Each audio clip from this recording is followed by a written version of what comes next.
For several decades, Leslie Stephen's independent drama Private Property was considered lost.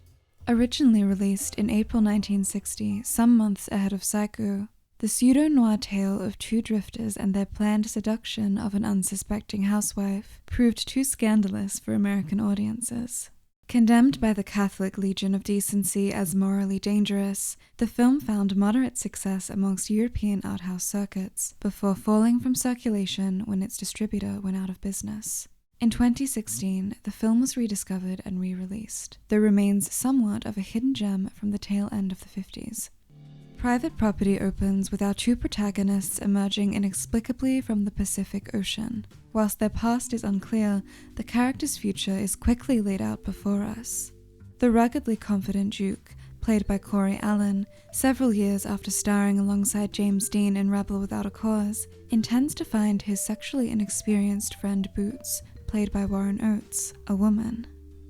Prior to its re-release, Private Property was perhaps best known for being an early example of Oates' work. Here the renowned character actor plays a simpleton steeped in homoerotic undertones, a characterization which lends itself to Lenny of Steinbeck's Of Mice and Men. Whilst Oates' portrayal of Boots is endearingly awkward, bordering on comedic, it is arguably Allen's role as a manipulative sociopath which steals the show, though only because the actor is afforded more screen time.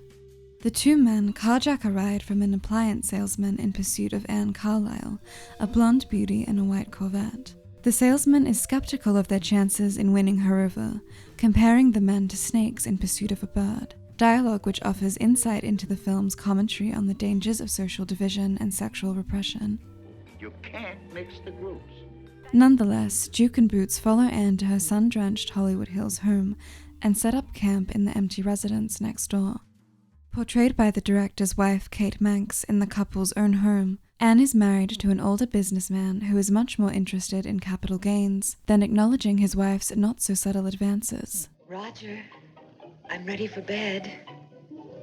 Wife noises. Life imitating art adds an extra layer of fragility to Manx's character. 4 years after the film was released, the couple would divorce, and a mere few months later, Manx would reportedly overdose on sleeping tablets. With that in mind, Anne's palpable sexual frustration, evoked by on-the-nose symbolism, seems to reflect a greater need for human connection. It is Anne's inherent loneliness that sees her strike up something of a friendship with Duke, who poses as a laborer to justify his presence in her home, all the while intending to eventually pass her over to Boots. Some of the film's most memorable cinematography involves Duke and Anne, including a shot during the film's climax. As the pair drunkenly dance, the camera sinks to shoot them spinning through a near-empty glass of liquor. Such artful yet ominous compositions are a credit to award-winning cinematographer Ted McCord, and belie the film's modest budget and short shooting schedule. Whilst the slow-burn sexual tension of Private Property may culminate with a predictable rush of violent action, overall the film manages to rise above exploitative cliches, retaining the elevated sensibility of a film noir, though the director's vision was apparently more in line with the French New Wave. With its lack of gore or nudity, Private Property may seem a little tame to modern audiences, and certainly a far cry from the depressing and sordid thing that it was once deemed by critics, as well as the First Lady. Yet its themes of predation and class infiltration, an eerie foreshadowing of Manson, is more unsettling than ever, and that alone is worthy of rediscovery.